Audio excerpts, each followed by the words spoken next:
सोलापूर येथील महाराष्ट्र प्रांताचा एक महाप्रकल्प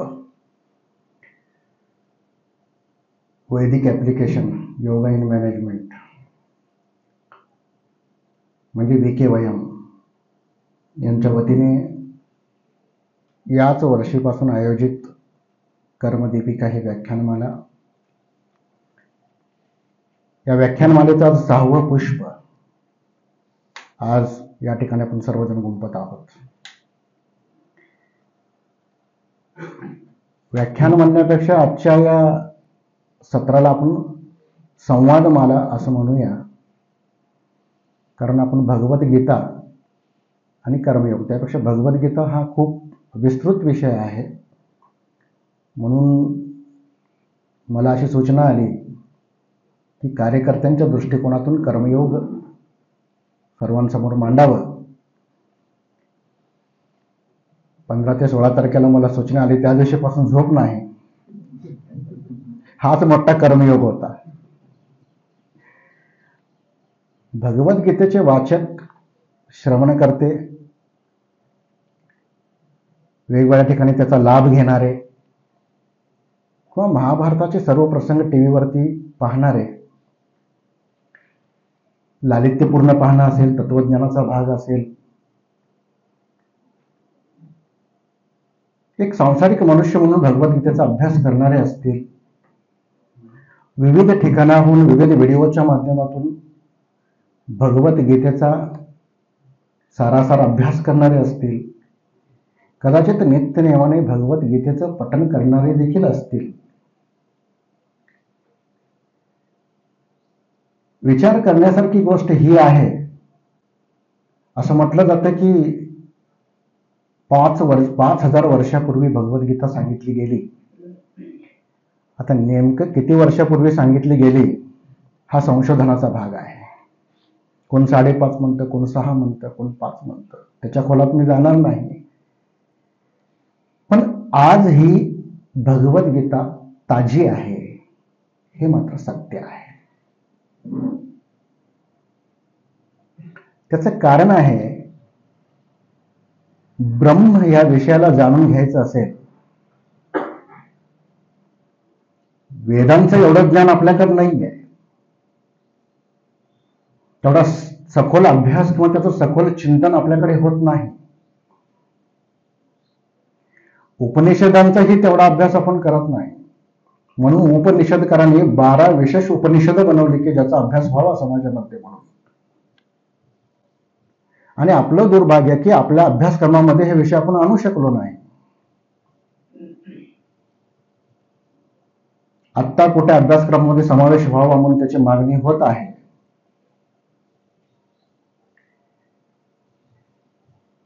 ब्रह्म जाणून घ्यायचं असेल तर त्याचा रस्ता भगवद्गीतेतून जातो. हे एखाद्या वाक्यामध्ये वाचल्यानंतर तुमच्या आणि माझ्याही लक्षात येतं. वाक्य तुम्हालाही समजतात, शब्द तुम्हालाही समजतात. एखाद्या 5वी 6वीच्या वर्गातील मुलालाही ते शब्द समजतात. पण तशा पद्धतीच्या भावनेला समजून घेणं, तशा पद्धतीची अनुभूती घेता येते का हे जाणणं, किंवा ब्रह्म हा शब्द माझ्या समोर आल्यानंतर त्या शब्दाला घेऊन ते चिंतन किंवा तो भाव विश्व माझ्यामध्ये जागृत होतो का, आणि ब्रह्माला जाणण्याचा जागर माझ्या आतमध्ये तयार होतो का, ही भूमिका अत्यंत महत्वाची आहे. अनादी कालापासून ईश्वराचा शोध या देशामध्ये घेतला गेला. ईश्वराला जाणलं गेलं, त्यांना प्राप्तही करून घेतलं गेलं. आणि ईश्वर असा आहे असं वर्णन मात्र त्याचं होऊ शकलं नाही. म्हणून त्याला निराकार म्हटलं गेलं, अगम्य म्हटलं गेलं, अगोचर म्हटलं गेलं. परंतु भगवद्गीतेमध्ये श्रीकृष्णाने अत्यंत स्पष्टपणे अर्जुनाला सांगितलं, मीच ईश्वर आहे. हे भगवद्गीतेचं वैशिष्ट्य आहे. जसं रामकृष्णाने विवेकानंदांना सांगितलं, तो राम ही मीच आहे, तो कृष्ण ही मीच आहे. 18व्या शतकातली ही गोष्ट आहे. आणि हीच गोष्ट 5,500 वर्षापूर्वी कृष्ण अर्जुनाला म्हणतात, मीच तो ईश्वर आहे आणि तुला जे काही करायचं आहे ते सगळं तू माझ्या ठाई अर्पण करून टाक आणि तू तुझं कर्म कर. कर्म या शब्दावरती भगवद्गीतेमध्ये एवढा भर देण्यात आलेला आहे, म्हणून या शब्दावरती मी खूप अडकळलो. गेल्या 8 दिवसापासून अक्षरशः काल रात्रभर मी झोपलो नाही. आहे तसं झोपेतून उठून आंघोळ करून मी आलो आहे की नेमकं मला या साधकांसमोर, या विचार प्रवृत्त वर्गासमोर, ज्यांना हे जाणून घ्यायचं आहे, आपल्यापैकी कोणी ना कोणी चिकित्सक नक्कीच असणार आहे, यांच्या मनामध्ये अनेक प्रश्न असतील भगवद्गीतेला घेऊन, त्या प्रश्नांची उकल व्हावी असं त्यांना वाटतही असेल. पण एक सत्य रात्रीपासून माझ्या मनामध्ये घोळत होतं की अंतिम बिंदू मी काय सांगावा, कोणती अनुभूती, फार तीव्रतेने नाही पण काही प्रमाणात अल्पांशाने का होईना, एक सत्य सांगतो, सातत्यानं ओंकार या मंत्राचा जाप हेच आपल्याला ब्रह्मापर्यंत घेऊन जाणारा मार्ग आहे. ओंकाराचं उच्चारण जेवढ्या तीव्रतेने, अगतिकतेने, उत्कटतेने, भक्तिभावनेने, समर्पित भावाने, कृष्ण भावनेने भारित होऊन किंवा ईश भावनेने भारित होऊन किंवा ते ब्रह्म, तो बुद्धियुक्त, तो कर्मयुक्त, तो योगयुक्त, अशा वेगवेगळ्या भावनेने भारित होऊन मनापासून त्याच्या चरणी समर्पणाची भावना जर निर्माण झाली तर नक्कीच एखाद्या साधकाला देखील ते दिव्य दर्शन होऊ शकतं. म्हणून आणखीन थोडंसं मी ती भगवद्गीतेबद्दल सांगेन आणि मग कर्मयोगाकडे येतो. महाभारताचा तो प्रसंग आपल्या सर्वांनाच माहीत आहे. कुरुक्षेत्राच्या मैदानावरचं ते युद्ध, एवढं मोठं सैन्य संभार समोर आहे, दोन्हीकडे युद्धासाठी तयार, अगदी वीरत्वाच्या स्वराने भरलेले, विविध प्रकारचे आवाज, हत्ती घोडे अशा पद्धतीचा संपूर्ण असा जमलेला तो लवाजमा. आणि आता युद्धाला सुरुवात होणार आहे. अशा वेळी अर्जुन श्रीकृष्णाला म्हणाला, हे श्रीकृष्णा, मला थोडंसं पुढे घेऊन चलशील का?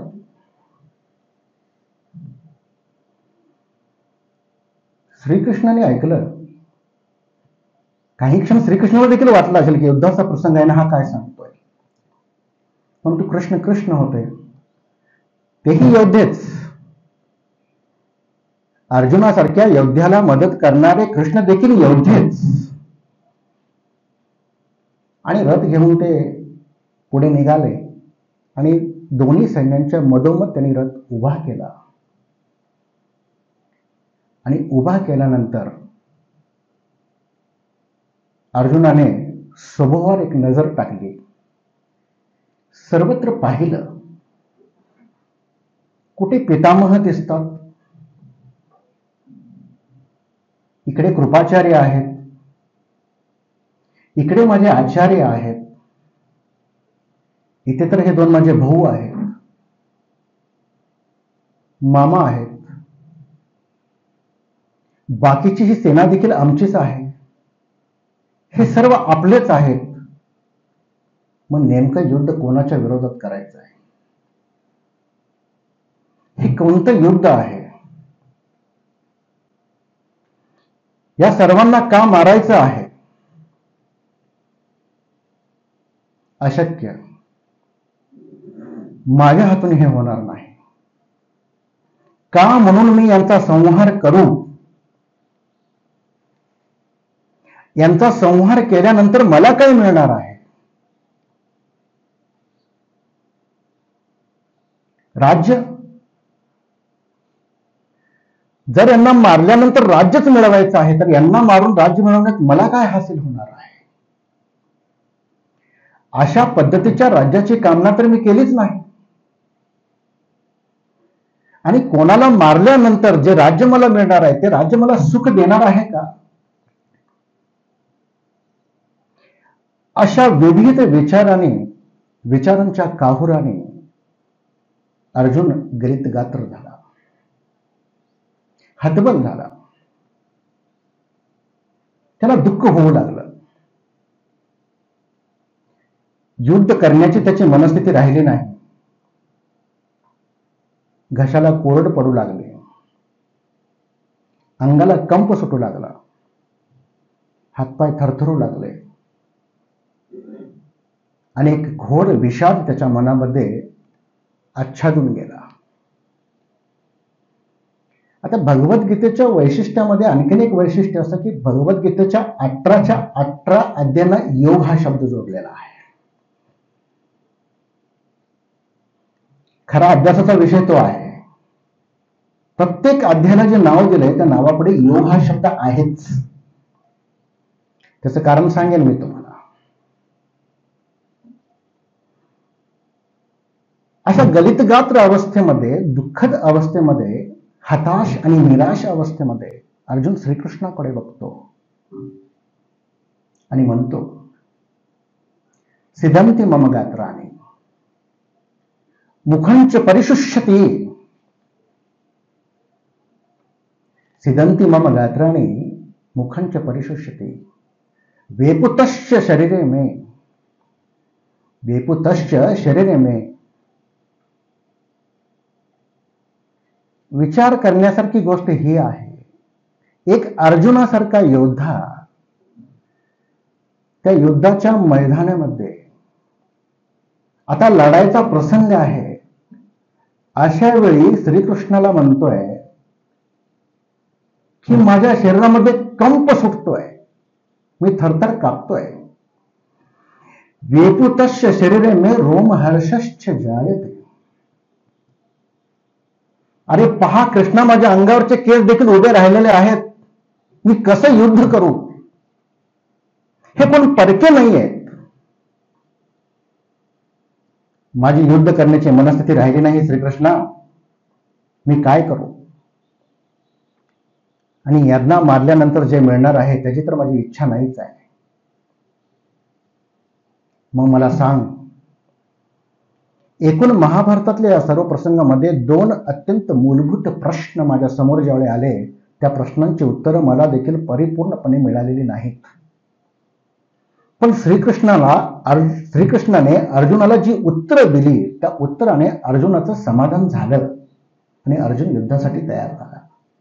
त्यातला पहिला प्रश्न होता, हे श्रीकृष्ण, तू सांग मला, माझ्या जगण्याचा हेतू काय आहे? माझ्या जगण्याचं प्रयोजन काय आहे? हा पहिला मूलभूत प्रश्न आहे. आणि दुसरा प्रश्न आहे, मी कसं जगावं आणि का जगावं? हा प्रश्न केवळ अर्जुनाच्या मनातला नाही. आजकाल हा प्रश्न प्रत्येकाच्या मनामध्ये येतो. त्याचे तरंग निर्माण होतात, ते बुडबुड्यासारखे फुटतात. पुन्हा आम्ही ते विसरतो आणि आपल्या पुढच्या कार्याला लागतो. काही काळ अशा पद्धतीने विचार करा की अर्जुनाच्या ठिकाणी आपण आहोत. कदाचित कालखंड वेगळा आहे आणि असाच प्रश्न तुमच्याने माझ्या समोर आहे की माझ्या जगण्याचा हेतू काय आहे, माझ्या जीवनाचं प्रयोजन काय आहे. अशा पद्धतीचा प्रश्न जर आज आमच्या समोर आला तर या प्रश्नाचं उत्तर सहजासहजी आमच्या जिभेवरती येणार नाही. गोंधळून जाऊ आम्ही. नेमकं काय उत्तर द्यावं याचं. आपण तर संसारी माणसं आहोत, फलासक्ती असणारी माणसं आहोत, फलेच्छा बाळगणारी माणसं आहोत. कर्मामध्ये आपली आसक्ती आहे. एखादं कर्म आपण काहीतरी हवाय म्हणून करतो, काही न करण्याला आपण कर्म करत नाही असं म्हणतो, किंवा कर्म नाही केलं म्हणून आनंद घेणारे आपण असतो, किंवा कर्मापासून मी पलायन केलं म्हणूनही मला आनंद होतो, किंवा एखादं कर्म इतरांच्या नजरेतून कसं मी चोरलं याच्याही गोष्टी मी अगदी वीरत्वाच्या भावनेने इतरांनाही सांगतो.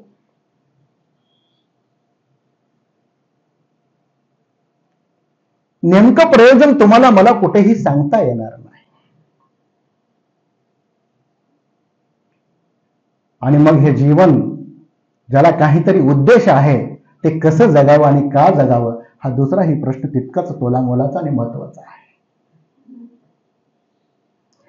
आता अर्जुनाच्या ठिकाणी थोडी परिस्थिती बदलून आपण प्रतिकात्मक गोष्टीतून त्याचा अभ्यास करायचा आहे.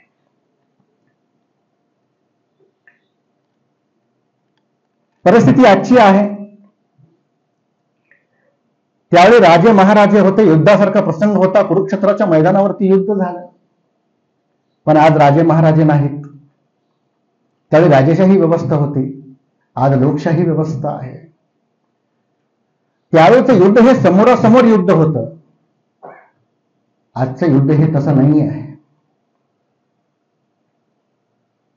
मग आजच्या या प्रसंगी, या परिस्थितीमध्ये, या प्रसंगात जर कोणी मला अशा पद्धतीचे प्रश्न विचारले तर माझ्याकडे त्याची उत्तरे काय आहेत हा अत्यंत महत्वाचा भाग आहे. भगवद्गीतेच्या दृष्टिकोनातून त्याचं उत्तर द्यायचं म्हटलं, हा मी माणूस म्हणून माझ्या जीवनाला प्रयोजन आहे. ईश्वर आहे हे सत्य जाणून घेणं हेच माझ्या जीवनाचं प्रयोजन आहे, माणूस म्हणून. आणि हे प्रयोजन मला साध्य करायचं असेल तर अर्जुनासारखा विषाद मलाही व्हायला हवा. अर्जुनाला दुःख झालं पण त्याच्या दुःखाची परिणती ईश्वर प्राप्तीमध्ये पूर्ण झाली. आम्हाला तर दररोज दुःख होते आणि आमच्या जीवनामध्ये कोणत्या गोष्टीचं दुःख नाही ते तरी सांगा. असा कोणी म्हणणारही भेटत नाही की मी सदा सर्वदा सुखी आहे, असंही कोण म्हणत नाही. तेही धाडस आमच्यामध्ये नाही.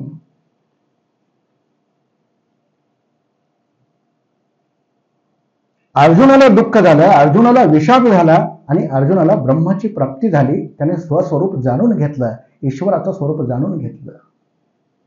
मग आम्हाला दुःख झाल्यानंतर ईश्वराचं स्वरूप आमच्या समोर काय येत नाही हा मूलभूत प्रश्न आहे.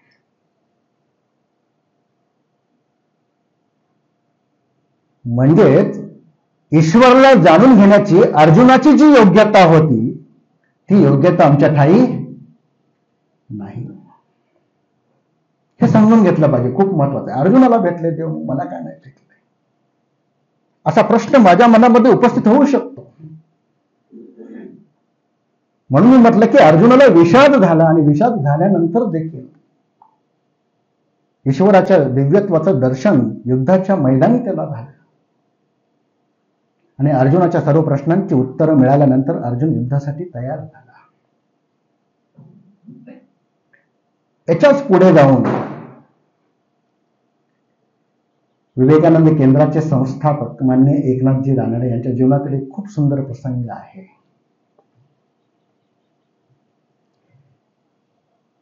एकोणीसशे मध्ये विवेकानंद स्मारक तयार व्हावं त्यापूर्वीही काही चिंतन थोडंसं झालं होतं त्याच्यावरती. एक स्मारक समिती होती, संघाचंही काम चालू होतं. नुकतंच चीनचं युद्ध झालेलं होतं, देश अजून पूर्णपणे सावरला नव्हता.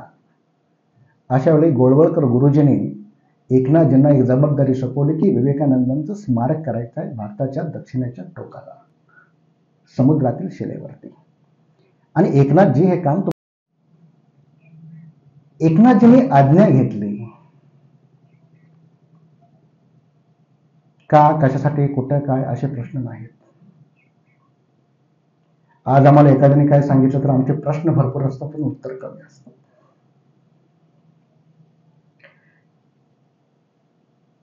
एकनाथजी म्हणाले, मी जातो, पाहतो, माहिती घेतो आणि पुढील माझ्या कार्याची दिशा ठरवतो. एकनाथजी स्मारक समितीवाल्यांना भेटले, माहिती घेतली आणि स्मारक समितीच्या लोकांसमोर त्यांनी एक गोष्ट मांडली. म्हणाले, मी इथून बेलूर मठामध्ये जातो, रामकृष्ण मठाच्या अध्यक्षांना भेटतो, ही सगळी गोष्ट त्यांच्या कानावरती घालतो आणि मग पुढील कार्याची दिशा आपण ठरवूया की स्मारक कशा पद्धतीने पूर्ण करायचं आहे. बेलूर मठामध्ये एकनाथजी गेले. त्या ठिकाणी स्वामी माधवानंद त्यावेळी मठाचे मठाधिपती होते. त्यांच्याशी चर्चा झाली. एकनाथजीने सांगितलं की जर रामकृष्ण मठ विवेकानंद स्मारक करण्यास उत्सुक असेल तर मी थांबायला तयार आहे आणि जे असेल ते सहकार्य आम्ही करू. स्वामी माधवानंद म्हणाले, सध्या राष्ट्रीय परिस्थिती इतकी उत्तम नाही आहे आणि रामकृष्ण मठ हे संन्यासींचं मठ आहे. काही ठिकाणी जर संघर्ष करावा लागला तर संन्यासी लोक आम्ही ते संघर्ष करू शकणार नाही, म्हणून स्मारक समितीचं काम तुम्ही करावं असं मला वाटतंय. म्हणून माधवानंदाने एकनाथजींना सांगितलं, पण जाण्यापूर्वी एक वाक्य, एक प्रयोजन जीवनाचं ज्याला म्हणतात ते अतिशय उत्तम पद्धतीने त्यांनी एकनाथजींना सांगितलं, एकनाथजी, विवेकानंद स्मारक पूर्ण करणं हेच तुमच्या जीवनाचं प्रयोजन आहे. हे वाक्य ऐकल्यानंतर एकनाथजी चमकले आणि त्यांच्या लक्षात आलं की एक जीवन एक ध्येय हेच माझ्या जीवनाचं प्रयोजन आहे. महाभारतातील या प्रसंगांची आठवण त्यावेळी मला वेळोवेळी होत राहिली. विवेकानंद केंद्राच्या प्रत्येक कार्यकर्त्यांनी कर्मयोगी एकनाथजी हे पुस्तक वाचलंच पाहिजे. महाभारतातील तत्वज्ञान किंवा कर्मयोगातील तत्वज्ञान आहे, त्या तत्वज्ञानाची जिवंत उदाहरणं त्यांच्या जीवनामध्ये तुम्हाला पाहायला मिळतील. खूप सुंदर पुस्तक आहे. जर कुणी मला सांगितलं की माझ्या जीवनाचं प्रयोजन हे आहे, माझ्या जीवनाचं ध्येय हे आहे आणि त्याच माध्यमातून जर ईश्वरी स्वरूपाचं ज्ञान त्याला झालं तर तो कर्मयोग आहे आणि तोच योगी आहे.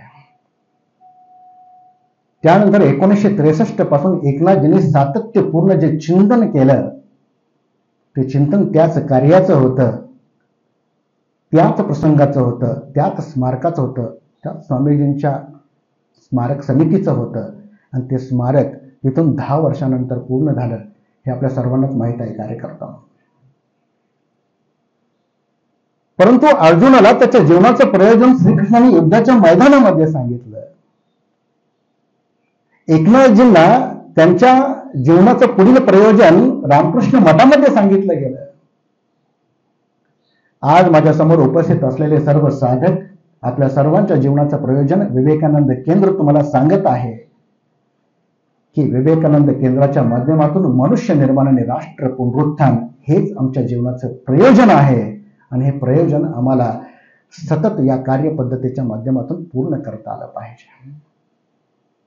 ते का आणि कसं करायचं त्याची कार्यपद्धती विवेकानंद केंद्राची ठरलेली आहे आणि त्या कार्यपद्धतीच्या माध्यमातून आपल्याला ते करता आलं पाहिजे. मग त्याची सर्व व्यवस्था या ठिकाणी आहे. अर्जुनाच्या या मूलभूत प्रश्नांची उत्तरं देता देता आधुनिक जीवनामध्ये ज्यावेळी आम्ही विषादाकडे येतो, अर्जुनाचा विषाद जो आहे तो चिकित्सक आहे, त्याच्यामध्ये जिज्ञासा आहे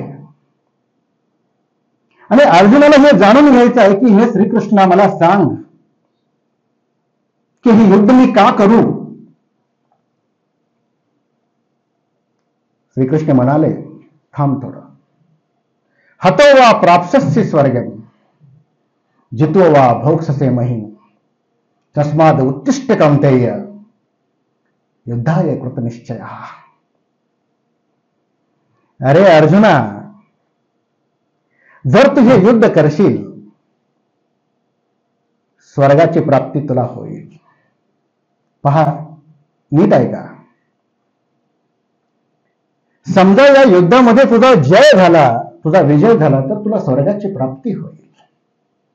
आणि समज या युद्धामध्ये तुझा पराजय झाला तरीही मृत्यूनंतर तुला स्वर्ग सुखाचीच प्राप्ती होणार आहे. जय होऊ दे किंवा पराजय होऊ दे, तुला लाभच होणार आहे. तू त्याची काळजी करू नकोस. उठ, युद्धाला लाग. पटते का हो बुद्धीला हे?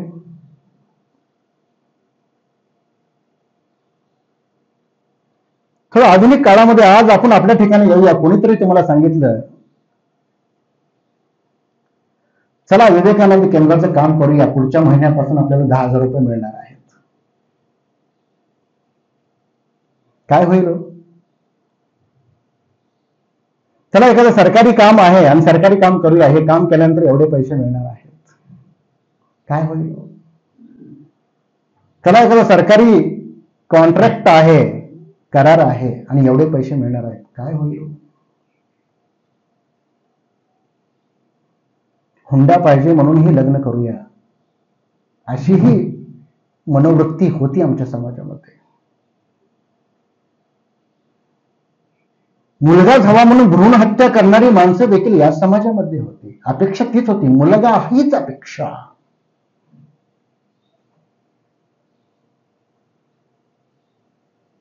अशी एक नाही अनंत उदाहरणं सांगता येतील ज्याचा अनुभव नित्य दररोज तुम्ही तुमच्या जीवनामध्ये घेत आहात.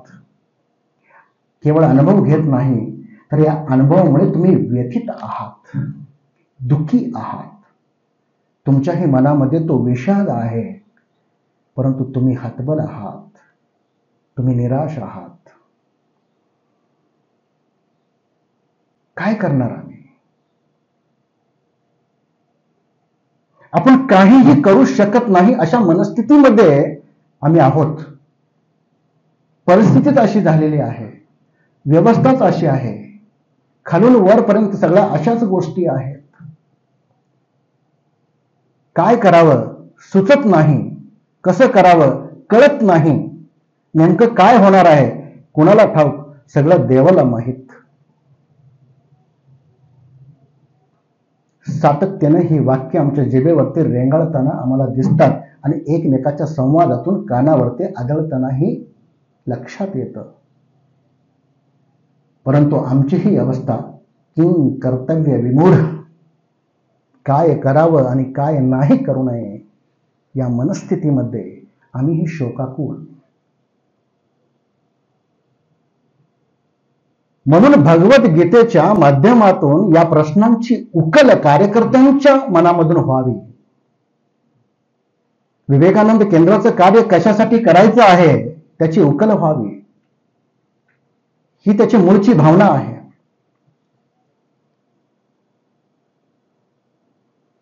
मला सांगा, श्रीकृष्ण अर्जुनाला लालूच दाखवेल का हो? प्रलोभन देईल का? तुझा फायदा होईल म्हणून तू युद्ध कर असं म्हणेल का? पण श्रीकृष्णाने हे उत्तर अर्जुनाला दिलेलं आहे, महाभारतामध्ये भगवद्गीतेमध्ये दिलेलं आहे.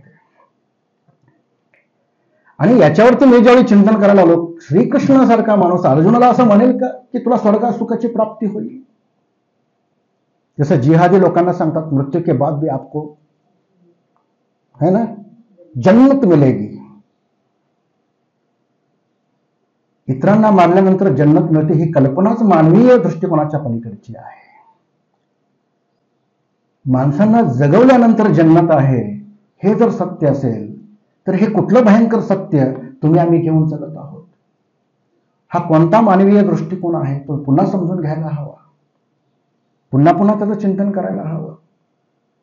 मग श्रीकृष्णाने अर्जुनाला अशा पद्धतीने उत्तर का दिलं याच्या खोलात जाण्याचा मीही प्रयत्न केला की श्रीकृष्णासारखा जे स्वतः म्हणतात की मी देव आहे, तो ब्रह्म मीच आहे, मला जाणून घेतल्यानंतर अर्जुना तुला आणखीन कशालाही जाणून घेण्याची गरज नाही, तू तुझी सगळी कर्म माझ्या ठाई समर्पित कर आणि युद्धाला तयार हो म्हणणारे श्रीकृष्ण अर्जुनाला कसं म्हणतील की तुला यांना मारल्यानंतर स्वर्ग मिळेल? त्यानंतर लक्षात आलं कृष्ण हे अत्यंत चतुर आहेत. त्यांनी अर्जुनाची परीक्षा घेतली. जसं एखाद्या भ्रष्टाचारी माणसाला एखादी हिरवी नोट दाखवली तर त्याचं मन चाळवलं जातं आणि तो लगेच त्या पुढच्या कामासाठी तयार होतो. आधुनिक माणसाची ही स्थिती आहे. त्याला लोभ दाखवा, लालच दाखवा, प्रलोभन दाखवा, त्याचं मन चाळलं जातं आणि तो लगेच मग माणसाकडे बघून नाही, नोटेकडे बघून तयार होणारा आजचा माणूस अर्जुनापेक्षा भयंकर विषादामध्ये आहे. आणि त्याच्या या विषादाचं उत्तर विवेकानंद केंद्राच्या माध्यमातून शोधण्याचा प्रयत्न प्रत्येक कार्यकर्त्यांनी कार्यपद्धतीच्या माध्यमातून करायला हवा. मग एखादं गीत आणि एखादं भजन असं गा की त्या भजनाच्या माध्यमातून, गीताच्या माध्यमातून त्याच्या आंतरिक स्वरूपाची जाणीव समोरच्यालाही व्हायला हवी, तुम्हालाही व्हायला हवी. ते सूर असे लागू द्यात, मग ती काळी वरची का काळी खालची किंवा ते सगळे सूर 7 स्वरांच्या पलीकडे देखील जाता येते का, हा अत्यंत महत्वाचा भाग आहे. कार्यपद्धतीच्या माध्यमातून केंद्र वर्ग अशा पद्धतीने आयोजित करा की केंद्र वर्गात आलेल्या त्या सर्व कार्यकर्त्यांना असं जाणवलं पाहिजे की त्यातलं एकात्म भाव काय आहे, त्याची जाणीव केंद्र वर्गात झाल्यानंतर त्याच्या जीवनातील विषाद, त्याच्या जीवनातील दुःख दूर होण्याला मदत व्हायला हवी. आणि मग त्याच्या कुटुंबाची आणि त्याच्या स्वतःच्या विस्ताराची जाणीव, विस्तृत स्वरूपाची जाणीव त्याला व्हायला हवी, स्वस्वरूपाची जाणीव देखील व्हायला हवी. स्वाध्याय चिंतन अशा पद्धतीने करा की स्वाध्यायाच्या माध्यमातून त्याच्या आतमधल्या सर्व दोषांना दूर करून त्या व्यक्तीला निर्दोष करता येईल का, हे खूप महत्वाचं चिंतन आहे. सत्व, रज आणि तम गुणांनी युक्त हे प्राकृतिक शरीर, प्रकृती प्रवृत्त हे सगळं तुम्ही काहीही करा, पण या 3 गुणांचा प्रभाव तुमच्यावरती राहणारच आहे. परंतु सत्व युक्त कसं होता येईल अशा पद्धतीचा स्वाध्याय वर्ग आम्हाला आयोजित करता आला पाहिजे. ही कार्यकर्त्यांची जबाबदारी आहे. महाभारताच्या युद्धाची जबाबदारी श्रीकृष्णाने घेतली, कडेला नेली, युद्ध पूर्ण झालं, त्याचे सगळे परिणाम श्रीकृष्णाने स्वतःच्या अंगावरती घेतले. नंतरच्या शेवटच्या भागामध्ये मी सांगेन, वेळ कमी आहे, थोडा आटोपत घेत घेत आपण पुढे निघूया. सगळी जबाबदारी श्रीकृष्णाने आपल्या अंगावर घेतली. महाभारताच्या युद्धाची सर्व जबाबदारी श्रीकृष्णाने सर्वांगावर घेतली.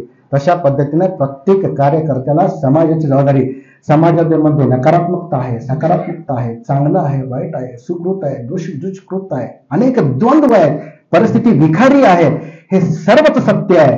पण हेही सत्य आहे, माणसाला निर्दोष करणं खूप गरजेचं आहे, हे त्याच्याही पलीकडचं सत्य आहे. आणि हे सत्य तुम्ही समजून घेतलं पाहिजे. कार्यपद्धतीच्या माध्यमातून कार्यकर्त्यांची चित्त शुद्धी झाली पाहिजे.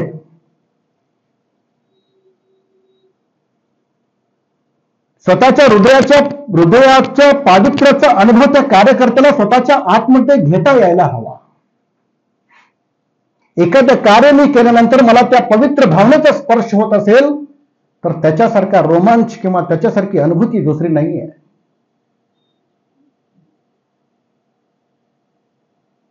योग वर्ग घेत असेल तर योग हा शब्द काय आहे तो साधकांनाही कळला पाहिजे, योग करणाऱ्यांनाही कळला पाहिजे. योग म्हणजे शारीरिक क्रिया नाही, त्याच्या पलीकडे जाऊन मला कुठंतरी कुणाशतरी जोडून घ्यायचं आहे, जोडायचं आहे. आणि ते जोडणं जे आहे त्या अनंत स्वरूपाला जाणण्याशी संबंधित आहे. ते योग युक्त स्वरूपाला जाणण्याशी संबंधित आहे, याची जाणीव समोरच्या व्यक्तीला करून द्यायची आहे.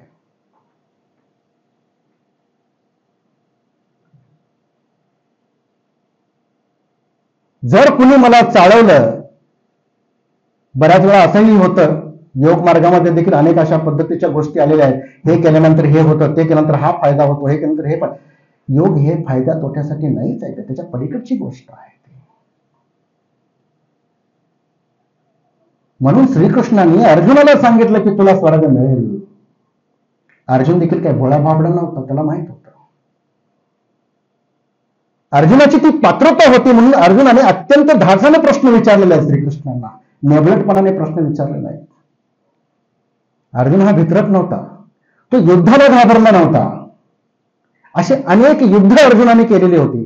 तो पराक्रमी होता, महापराक्रमी होता, हुशार होता, चतुर होता. तरी परंतु त्या युद्धाच्या जागी त्याच्यामध्ये ती हतबलता आली, तो विषाद आला. आणि तो विषाद ईश्वरी रहस्याला समजून घेण्यासाठी अत्यंत महत्वाचा ठरला आहे. म्हणून अर्जुनाच्या मनामध्ये जशा पद्धतीचे प्रश्न आले तसे प्रश्न आमचे, तुमच्या आणि माझ्या मनामध्ये देखील नेहमी उठतात. पण संसारी माणसाचं वैशिष्ट्य हे आहे, त्याच्या मनाच्या पृष्ठभूमीवरती असे अनेक तरंग येतात आणि लगेच विजतात ते. कारण संसाराच्या रहाट गाडग्यामध्ये आपलं स्वार्थ पूर्ण करत असताना, आपल्या गरजा पूर्ण करत असताना, आपल्याच सांसारिक गोष्टीमध्ये सातत्यानं इकडून तिकडे करत असताना या गोष्टीचं ईश्वराच्या स्वरूपाचं सातत्याने विस्मरण होत राहतं त्या माणसाला.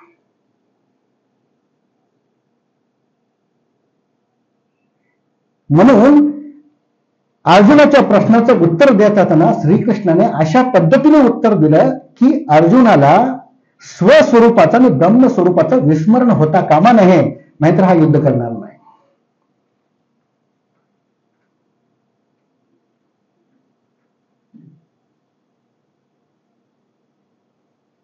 म्हणून कार्यकर्त्यांनी सतत सावध असलं पाहिजे, जागृत असलं पाहिजे, प्रश्न विचारतानाही सावध असलं पाहिजे आणि उत्तर मिळाल्यानंतर देखील सावध असलं पाहिजे. ही सतर्कता कार्यकर्त्यांच्या जीवनामध्ये अत्यंत महत्वाची आहे आणि हा तुमच्या प्रशिक्षणाचा भाग आहे. आणि सुदैवाने हे वर्ष आपलं प्रशिक्षणाचं वर्ष आहे. मनाला, बुद्धीला आणि विचाराला प्रशिक्षणाची अत्यंत आवश्यकता आहे. त्याशिवाय वर्तन आणि विचार शुद्ध होणार नाही.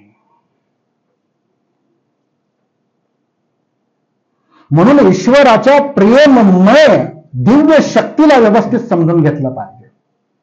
श्रीकृष्णाची भक्ती करायची म्हणजे काय? प्रेममय भक्ती आहे ती. बुद्धियोगाने त्याला समजून घ्यायचं आहे.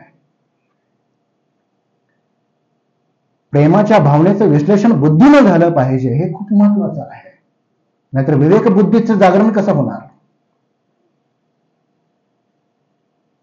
आणि जो कार्यकर्ता विवेक बुद्धीने जागृत होतो तो ईश्वराच्या प्रेममय भावनेचा अनुभव घेतो. प्रेमाचा अनुभव घ्यायला मंदिरातच जायला हवं किंवा मठातच जायला हवं किंवा इकडे तिकडे जायला हवं, त्याची काहीही गरज नाही. स्वतःच्या हृदयामध्ये त्याची अनुभूती सातत्यानं विस्तृत स्वरूपात घेता आली पाहिजे. जसं एखाद्या झाडाचं बीज जमिनीमध्ये पुरल्यानंतर ते बीज विकसित होतं, ते फुटतं, फुटल्यानंतर त्याचा विस्तार मुळ्यांच्या रूपामध्ये जमिनीत खालच्या बाजूला अशा पद्धतीनं अदृश्य रूपात होतो की झाड जसं जसं वरती विकसित होत जातं तसं तसं त्याची प्रेम अनुभूती यायला लागते. मग त्याला हिरवाई येते, फांद्या येतात, फुलं येतात, फळं येतात, ते झाड नटतं, डोलतं, डोलारतं, विकसित होतं, वड बनतं, मोठं बनतं, पारंब्या देतं. तसं योग केल्यानंतर सकाळी माणसाच्या हृदयाचा विस्तार जर होत नसेल तर समजून घ्यायचं की माझा योग होत नाहीये, सातत्यानं पुन्हा पुन्हा मला मार्गदर्शन घेता आलं पाहिजे. हे खूप महत्वाचं आहे.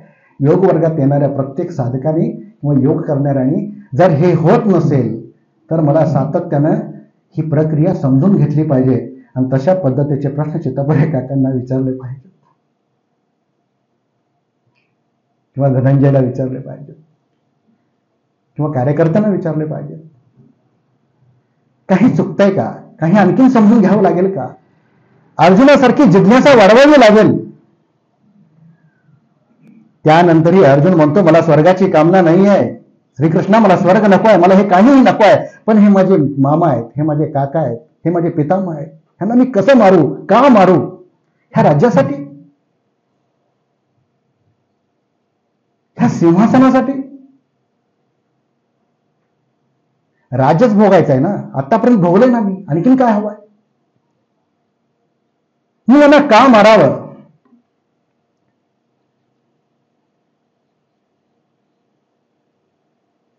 मी केंद्राचं काम का करावं? का मारावं? फार महत्वाचा प्रश्न अर्जुनाने श्रीकृष्णाला विचारला. मग मात्र श्रीकृष्णाने खूप सुंदर उत्तर दिलं. अर्जुना ऐक, एकतर ज्यांना तू मारणार आहेस ते सर्वच धर्मशत्रू आहेत, आणि जो धर्म मी तुला सांगतोय तो ईश्वरी संकल्पित धर्म आहे, दुसरा धर्म नाही. तो समस्त मानव जातीचा धर्म आहे. त्या ठिकाणी भेदाभेद किंवा अनिष्ट असं काही नाही. तो इष्ट धर्म आहे, आणि जो इष्ट धर्माचा शत्रू आहे तो माझा शत्रू आहे. म्हणून धर्म शत्रूला मारणं हे तुझं पहिलं कर्तव्य आहे. परंतु काका, मामा, पितामह, आचार्य द्रोण, कृपाचार्य, पाहुणे रावळे, नातलग या सर्व विषयांनी तो आसक्त झाला आहे.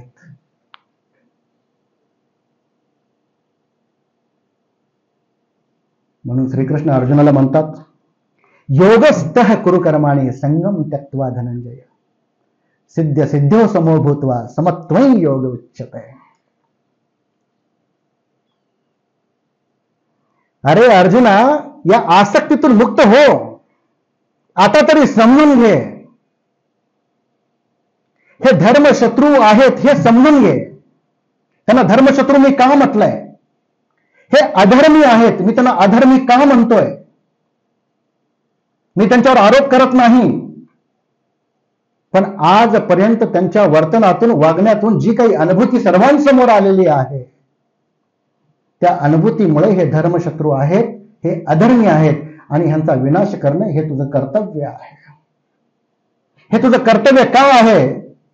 तर तू क्षत्रिय आहेस, आणि क्षत्रियाचा पहिला धर्म आहे की युद्ध करणे, आणि जे अनिष्ट आहे त्याला नष्ट करणे. म्हणून मी तुला सांगतोय, तू क्षत्रिय आहेस, आणि क्षात्र धर्माला शोभेल अशा पद्धतीचं कर्म तुला करायचं आहे. योगस्थः कुरु कर्माणि, माझ्या ठाई तू सगळं काही समर्पित कर. आणि योग म्हणजे काय हे जाणून घे. या समयी तुझी इंद्रिय तुझ्या अधिकारामध्ये नाहीये, तुझ्या वशमध्ये नाही आहेत. तुझी इंद्रिय भरकटलेली आहेत, ती फलासक्त होत आहेत, ती आसक्त होत आहेत. तो तुझ्या इंद्रियांना वशमध्ये कर. योग या विषयाच्या माध्यमातून तू त्यांच्यावरती नियंत्रण मिळव, आणि परमतत्वामध्ये तुझं लक्ष केंद्रित कर. ते परमतत्व म्हणजे ईश्वर संकल्पित धर्म होय.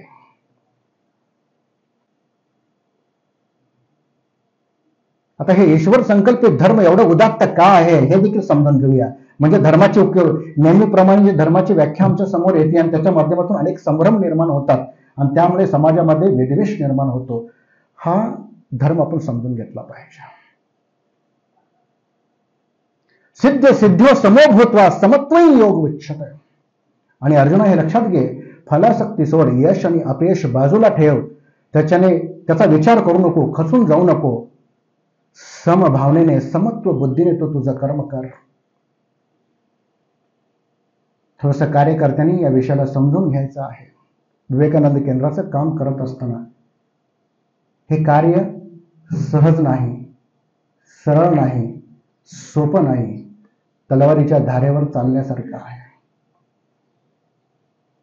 कष्टाशिवाय, परिश्रमाशिवाय, दुःख पचवल्याशिवाय, अडचणींना तोंड दिल्याशिवाय, संकटाचा सामना केल्याशिवाय, सातत्याने कर्म करत राहिल्याशिवाय समाजामध्ये कार्य उभारणार नाही. माननीय एकनाथजींनी सातत्यानं 10 वर्ष एकाच गोष्टीचं चिंतन केलं असेल तर ते शिला स्मारकाचं चिंतन केलं. अनंत अडथळे, अनंत अडचणींना तोंड देत अत्यंत कौशल्याने त्यांनी कर्म उभं केलेलं आहे. त्याची उदाहरणं आहेत, मी सांगेन पुढे. वेळ संपत येते तसं थोडं कमी करत जातो मी. अनंत अडचणी, आणि एवढ्या अनंत अडचणींना तोंड दिल्यानंतर प्रचंड शेवटच्या क्षणापर्यंत विरोध असताना देखील कन्याकुमारीच्या त्या शिलेवरती ते खूप सुंदर देखणं, वीरत्व भावनेनं सजलेलं आणि सतत भारताला मार्गदर्शन करेल अशा पद्धतीचं ते स्मारक त्या ठिकाणी उभं राहिलं. अभिमान होतो आज. पण त्याच्यासाठी ज्या पद्धतीचे कष्ट झेलले गेले ते कार्यकर्त्यांनी शिकलं पाहिजे किंवा कार्यकर्त्यांना शिकवलं पाहिजे. कष्टाचं प्रशिक्षणच कार्यकर्ता घेऊ शकतो, सुखाचं प्रशिक्षण कार्यकर्ता घेऊ शकत नाही. कार्यकर्त्याला सुख वर्ज्य आहे, हे सगळ्यात महत्वाचं आहे, लक्षात घ्या. तुम्हाला ज्या दिवशी दुःख होत नाही त्या दिवशी तुम्ही कार्य केलं नाही असं समजून घ्यायचं. अरे आज काहीतरी राहून गेलं, आज कार्य करायचंच राहून गेलं, कारण मला दुःखच झालं नाही. आज अर्जुनासारखं दुःख तुम्हाला सगळ्यांना व्हावं असं त्या ईश्वराजवळ सातत्याने प्रार्थना करतो मी. किमान तशा पद्धतीचा विषाद तुमच्या जीवनामध्ये आल्यानंतर त्या परमतत्वाला जाणण्याचं रहस्य तुमच्या हाताला लागेल. त्याच्या पलीकडे काय आहे हो जीवन, आणखीन काय हवं आहे.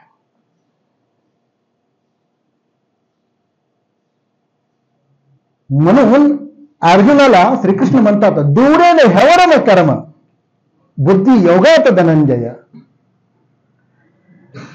तस्माद योगाय युज्यस्व. सिद्ध तस्माद योगाय युज्यस्व योग कर्मसु कौशल. लक्षात घ्यायचं आहे, हे खूप महत्वाचं आहे.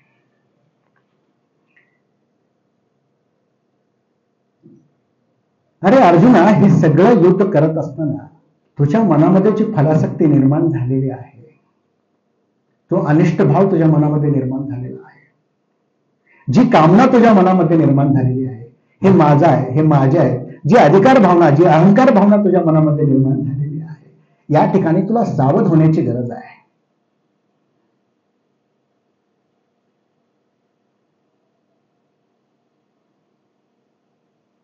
म्हणून ते म्हणतात दूरेन ह्यवरम कर्म बुद्धी योगा धनंजय बुद्धौ शरणमनविच्च कृपणा फले हेतवः.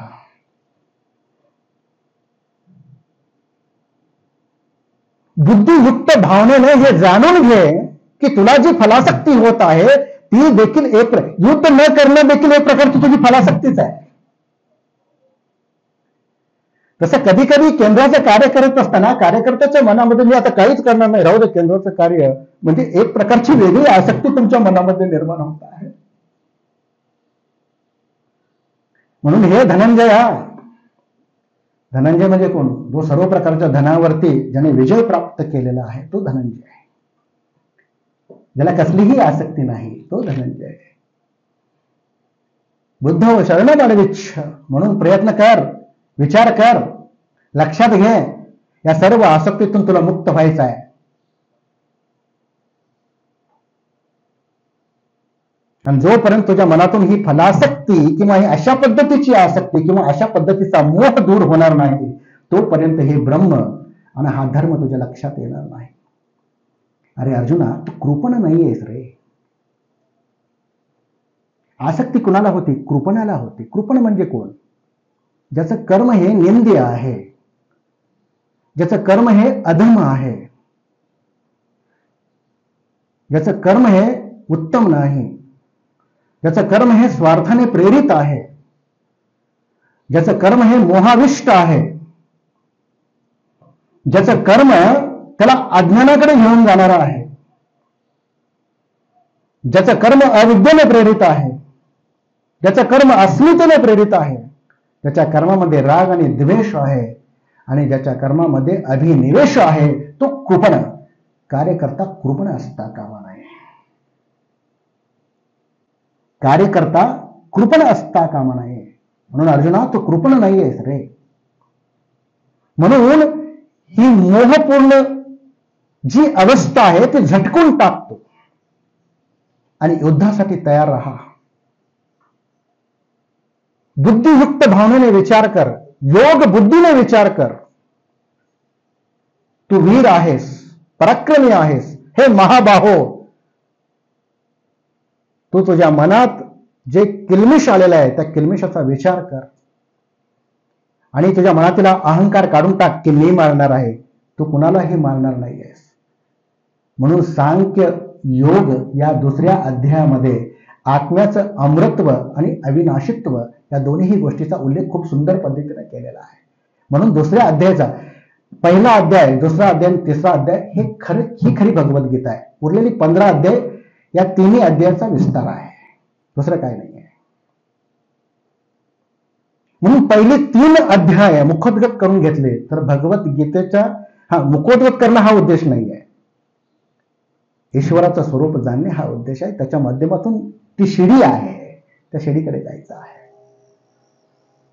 म्हणून सांख्य योगामध्ये आत्म्याचं अमृतत्वानं अविनाशित्व हे अर्जुनाला पटवून देण्याचा श्रीकृष्णाने खूप प्रयत्न केला. म्हणून 3ऱ्या अध्यायामध्ये कर्मयोगामध्ये निष्काम कर्माचं महत्व अर्जुनाला श्रीकृष्ण समजावून सांगतात. म्हणून विवेकानंद केंद्राचं कार्य हे कर्मयोगावरती आधारित आहे. विवेकानंद केंद्राने कर्मयोगाचा स्वीकार केलाय, निष्काम कर्म.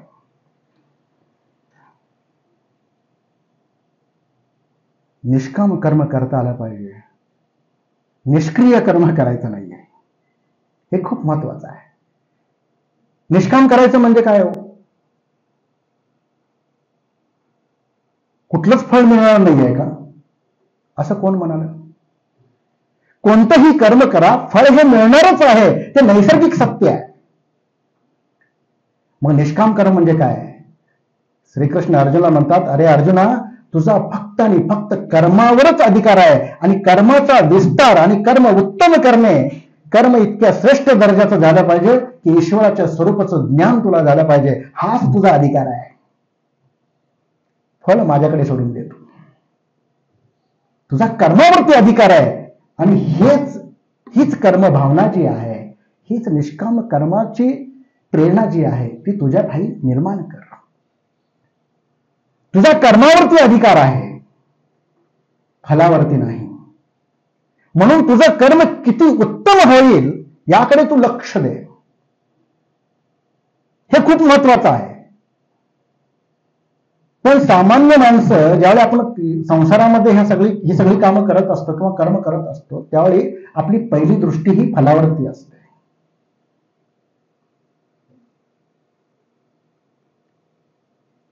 आज तर एखादा मुलगा शिक्षण घेऊन नोकरीला गेला, पहिला प्रश्न विचारतो, पॅकेज कितीचा आहे? आणि त्यांनी जर असे लोक म्हणाले पुढे, हे सगळे उच्च शिक्षित आहेत, आणि म्हणाले, कुठं आहे ईश्वर? दाखवा बघू, ईश्वर काय असतो का? अर्जुन ज्या पद्धतीचं कर्म करतोय त्याच्या माध्यमातून त्याला ईश्वराची प्राप्ती होत आहे. पण आपण ज्या पद्धतीचे कर्म करतोय त्या कर्मातून ईश्वराची प्राप्ती अशक्य. म्हणून संसारी कर्माची साखळी कुठंतरी तोडता आली पाहिजे आणि त्याच्या पलीकडे जाऊन उत्तम कर्म, समस्ताच्या कल्याणाचं कर्म तुम्हाला मला करता आलं पाहिजे. हे कल्याण कर्म त्या व्यक्तीसाठी नाही, स्वतःच्या आत्मविकासाला प्रेरित करण्यासाठी किंवा ब्रह्मस्वरूपाला जाणून घेण्यासाठी, ईश्वरी स्वरूपाला जाणून घेण्यासाठी. हे खूप महत्वाचं आहे. आणि माझ्या कर्माचा तो मार्ग आहे. सेना न्हावीसारखा संत एक सामान्य न्हावी होता, पण त्याचं कर्म इतक्या उच्च कोटीचं होतं की विठ्ठलाचं दर्शन त्याला झालं. हे समजून घ्यायचं आहे. संत चोखामेळा, एक मजूर, संत गोरा कुंभार, ही माणसं सामान्य माणसं होती, पण कर्माच्या माध्यमातून संत तुकोबांना भजन म्हणता म्हणता विठ्ठलाचं दर्शन झालं. विठ्ठलाचं दर्शन झाल्यानंतर कोणी तर म्हणाला, अहो तुकोबा, आता विठ्ठलाचं दर्शन झालं, तुम्हाला सोडून द्या भजन वगैरे म्हणायचं. तुकाराम महाराज म्हणाले, अरे नाही रे बाबा, विठ्ठलाचं दर्शन मला झालंय, म्हणून मी भजन का सोडायचं? मी माझं कर्म कसं सोडेन? आणखीन उत्तम पद्धतीने मी कसं भजन गाईन? हे कर्म आहे. न्हाव्याचा व्यवसाय हा सेना न्हाव्याचा व्यवसाय होता, पण कर्म हे अत्यंत उच्च दर्जाचं, त्या निष्काम भावनेने केलेलं ते कर्म आहे. म्हणून विठ्ठलाचं दर्शन आहे. कालच एकादशी झाली.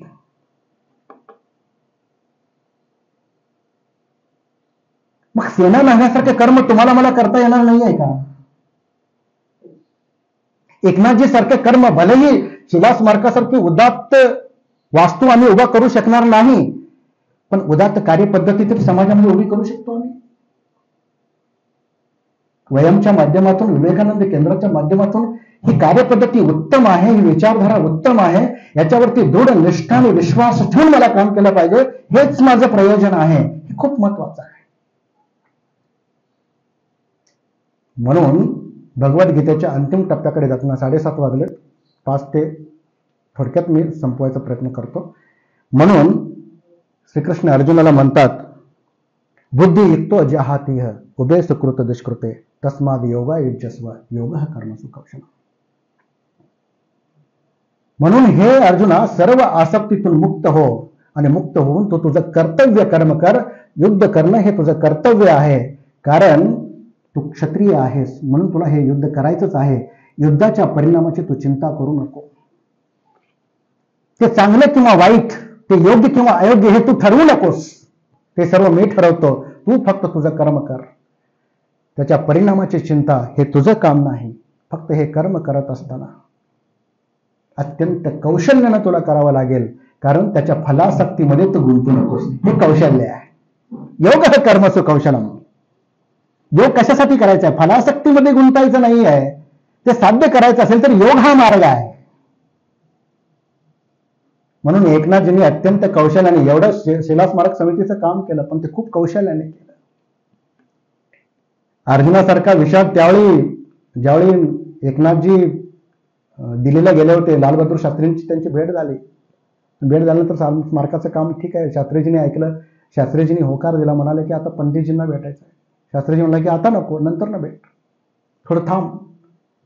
घालमेल झाली एकनाथजींची. थोडं थांब म्हणजे किती थांब.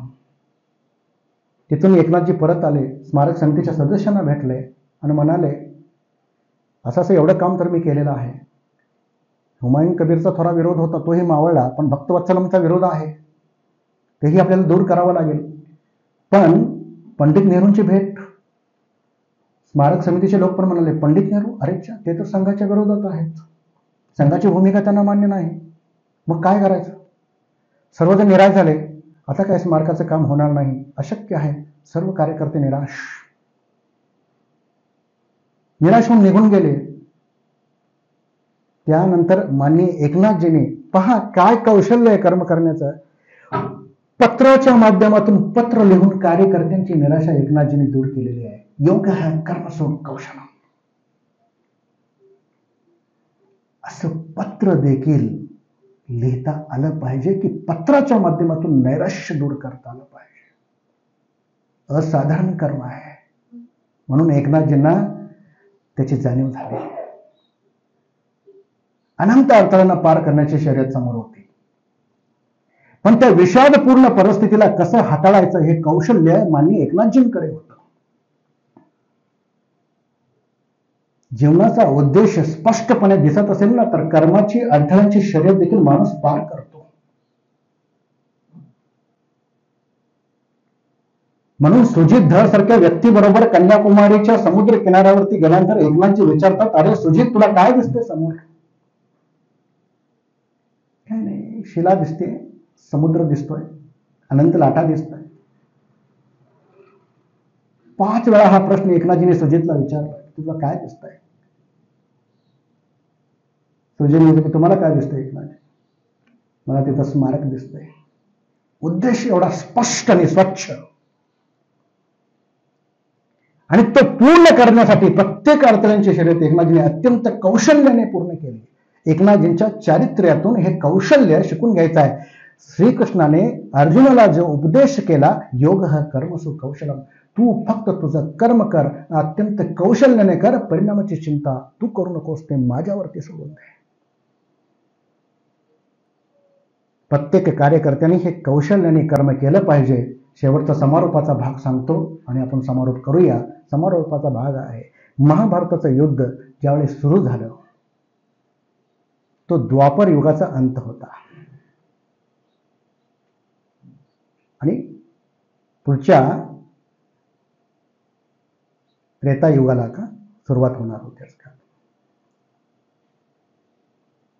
त्या संधी कालामध्ये हे युद्ध झालेलं आहे. आता ज्यांना धर्मशत्रू म्हटलं गेलं, ज्यांना अधर्मी म्हटलं गेलं, ते अधर्मी होते का, याचंही चिंतन खूप सुंदर पद्धतीनं भगवद्गीतेमध्ये आता ते आपण वाचन करत असताना आपल्याला करावं लागेल. त्याला अधर्मी का म्हटलं? श्रीकृष्णाने सांगितलं अर्जुनाला की हस्तिनापुराच्या सभागृहामध्ये द्रौपदीचं वस्त्रहरण झालं. द्रौपदी ही या घरची सून होती, आपल्या वहिनीचं वस्त्रहरण करत ते अधर्मी कृत्य करत होते. अर्जुना हे समजून घे.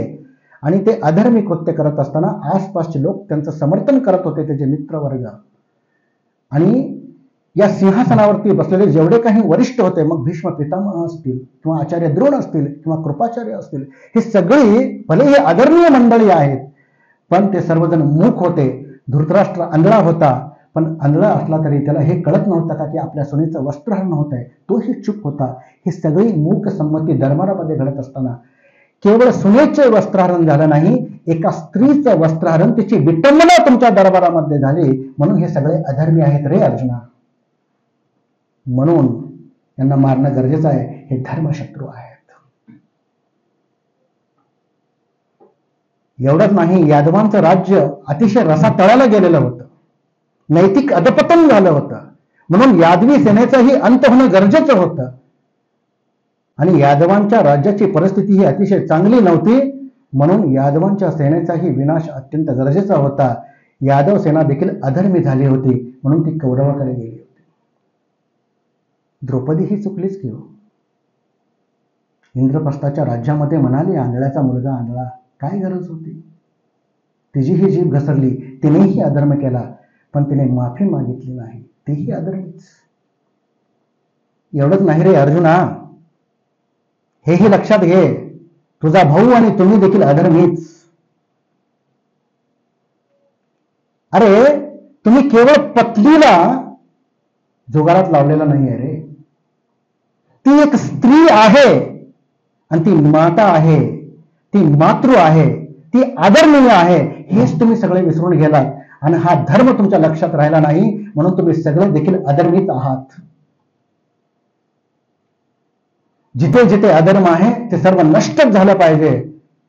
तसं श्रीकृष्णाला वाटलं असतं तर ज्यावेळी वस्त्रहरण होत होतं त्याच वेळी युद्ध झालं असतं. दुशासन त्याच वेळी त्याने नष्ट करून टाकलं असतं, मारून टाकलं असतं. पण श्रीकृष्णाने त्या ठिकाणी युद्ध केलं नाही, कारण श्रीकृष्णाला समस्ताचा विनाश करून यदा यदा ही धर्मस्य ही भावना जागृत करायची होती. म्हणून सर्व सेनेला एका ठिकाणी आणलं आणि एकत्रितपणे सर्वांचाच, जे अधर्मी होते त्या सर्वांचाच विनाश घडवून आणला. आणि त्याची सगळी जबाबदारी श्रीकृष्णाने घेतली. म्हणून जे धर्माचे शत्रू आहेत आणि जे अधर्मी आहेत, मग ते कोणत्याही कालखंडात असतील, त्यांचा विनाश अवश्यंभावी आहे. आता थोडासा आधुनिक काळाप्रमाणे विचार करूया की आज त्यावेळी राजेशाही होती, श्रीकृष्णाने ती भूमिका पूर्ण केली. आज आपण सर्वजण ज्यावेळी लोकशाही प्रधान देशामध्ये आहोत, याचा अर्थ श्रीकृष्णाने तसं करायला लावलं म्हणून आज असं करायला लावणं असा त्याचा अर्थ नाहीये. श्रीकृष्णाने आपल्या कालखंडामध्ये आपल्या पद्धतीने त्या समस्येचं उत्तर शोधलेलं आहे. आजच्या कालखंडामध्ये लोकशाही प्रधान देशामध्ये तुमच्या पद्धतीनं समाजामध्ये ज्या समस्या आहेत, मग नैतिकतेचं अधपतन होणं असेल, भ्रष्टाचाराच्या माध्यमातून अधपतन होणं असेल, कुटुंब व्यवस्थाची दारुण अवस्था होणं असेल, शिक्षणाची व्यवस्था रसातळाला जात असताना आम्ही उघड्या डोळ्यांनी पाहत असू, स्त्रिया समाजामध्ये सुरक्षित आहेत किंवा नाहीत याचंही चिंतन या ठिकाणी केलं पाहिजे. म्हणून किशोरी विकासासारखा प्रकल्प या ठिकाणी आणला जात आहे, अमृत परिवारासारखा प्रकल्प आणला जात आहे. समाजातील राजकीय व्यवस्था आणि राजकारण ह्या दोन्हीत आलेल्या घाणेरड्या गोष्टीचं उत्तर तुम्हाला कार्यपद्धतीच्या माध्यमातून शोधावं लागेल. समाजामधील गरीब, वंचित आणि ह्या सगळ्या आंदोलनाच्या माध्यमातून हे सगळं शोधावं लागेल. वेगवेगळी आंदोलनं, संघर्ष गेलेला, विकोपाला गेलेला संघर्ष, याचंही उत्तर तुम्हाला, पण ते लोकशाहीच्या चौकटीत, कायद्याच्या चौकटीत बसवून आणि कार्यपद्धतीच्या माध्यमातून यांचा संगम करून ते तुम्हाला शोधावं लागेल. एक नाही, अनंत समस्या आहेत. या प्रत्येक समाजाच्या, प्रत्येक व्यक्तीच्या, प्रत्येक गोष्टीच्या वेगवेगळ्या पद्धतीने नैसर्गिक समस्यापासून ह्या सगळ्या समस्या आहेत. ह्या सगळ्या समस्याची उत्तरं श्रीकृष्णाने अर्जुनाला दिलेली आहेत. महाभारताचं पुन्हा पुन्हा पारायण करा, अध्ययन करा आणि तुमच्या काही प्रश्नांची उत्तरं तिथून मिळतील. काही प्रश्नांची उत्तरं विवेकानंद केंद्राच्या कार्यपद्धतीतून मिळतील. काही प्रश्नांची उत्तरं तुमच्या स्वयं आत्मचिंतनातून मिळतील. काही प्रश्नांची उत्तरं समाजातील इतर विद्वज्जनांकडून मिळतील. काही प्रश्नांची उत्तरं वरिष्ठांच्या अनुभवातून मिळतील. काही प्रश्नांची उत्तरं प्रशिक्षणातून मिळतील. काही प्रश्नांची उत्तरं जगातील अन्य मार्गदर्शकांच्या माध्यमातून मिळतील. आणि उरलेल्या प्रश्नांची उत्तरं निसर्ग तुम्हाला देईल. ह्या सगळ्यांचं एक उत्तम संगम आपण साध्य केलं तर नक्कीच भगवद्गीतेची जी भूमिका आहे, ब्रह्मस्वरूप जाणणे, स्वस्वरूप जाणणे, स्वधर्म आचरण करणे आणि जो धर्म आहे, ईश्वर संकल्पित जो धर्म आहे, जो मनुष्य मात्राचं संरक्षण करणारा आहे, मानव धर्माचं संरक्षण, निसर्ग धर्माचं संरक्षण, यज्ञ धर्माचं संरक्षण करणारा आहे, तो धर्म आपल्याला सतत जागृत ठेवता आला पाहिजे. हे जागरण तुमच्या माझ्या आपल्या सर्वांच्या ठाई एकत्रितपणे होऊया अशी प्रार्थना करतो आणि थांबतो. धन्यवाद.